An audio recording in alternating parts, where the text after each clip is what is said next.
Usapang tulong nila Rosmar, Wamos, Awit, at kung sino-sino pang mga vlogger na tumulong kay Diwata.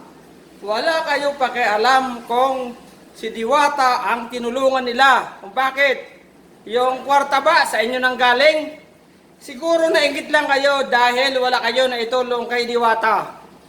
Kung kayo mga nainggit, para makatulong kayo kay Juan Diwata, bigyan nyo ng 2 kutsara, 2 tinidor. Huwag lang puro sat-sat.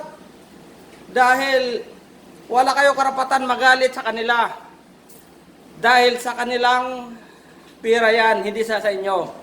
Ang kapal ng mukha nyo naman eh. Kung sa inyo, o sa inyong ano yan, pera, sa kayo magalit eh. Pasalamat nga eh. Yung mga tao, si Rosmar, si Wamo, si Awit, tumulong kay Diwata.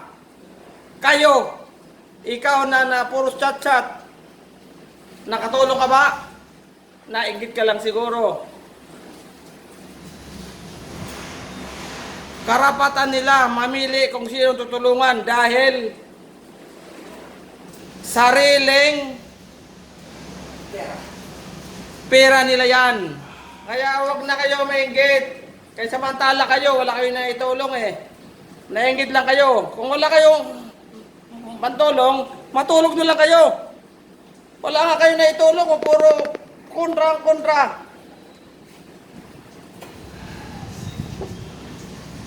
Huwag lang mainggit kasi kain ang buhay. Kung wala kayong maitulong, huwag na kayo chat-chat. Pasalamat nga nakatulong.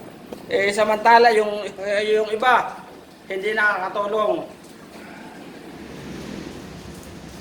At saka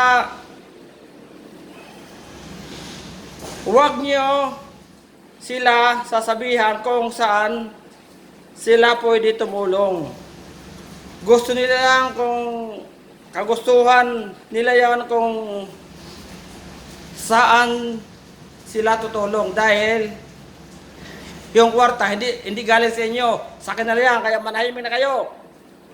Wala nga kayo na itulong, chat kayo. Buisit. Pakipalo kay Batang Buisit TV.